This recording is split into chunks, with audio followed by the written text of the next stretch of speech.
भारतीय जनता पार्टीमध्ये प्रवेश केलेला आहे, काय भावना? आमच्या स्थानिक काही विषय होते. स्थानिक पातळीवर काम करताना, स्थानिक प्रश्न सोडवताना अनेक अडचणी येतात.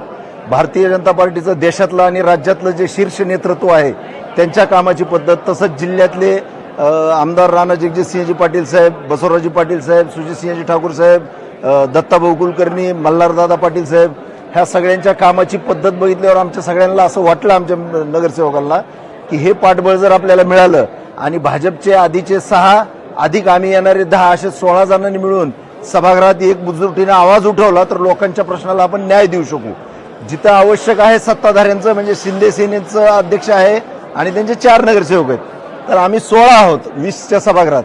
अशा वेळेस जर त्यांना चांगलं काम असेल तर पाठबळ द्यायचं, मदत करायची, आणि चुकत असले तर एक प्रबळ विरोधी पक्षासारखा जाब विचारायचा, जेणेकरून शहरातल्या जनतेवर अन्याय होऊ नये.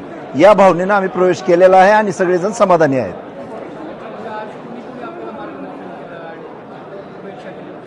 प्रवेशासाठी आमदार राणा जगजितसिंहजी पाटील साहेब, माजी आमदार सुजितसिंह ठाकूर साहेब, जिल्हाध्यक्ष दत्ताभाऊ कुलकर्णी, युवा नेते आणि ज्यांचे अनेक फॅन जिल्हाभरात आहेत ते मल्हारदादा पाटील, या लोकांनी अतिशय तळमळीनं आमच्या भावना ऐकून घेतल्या, आमचे मतं जाणून घेतले आणि त्या पद्धतीनं त्यांनी आम्हाला पाठबळ दिले.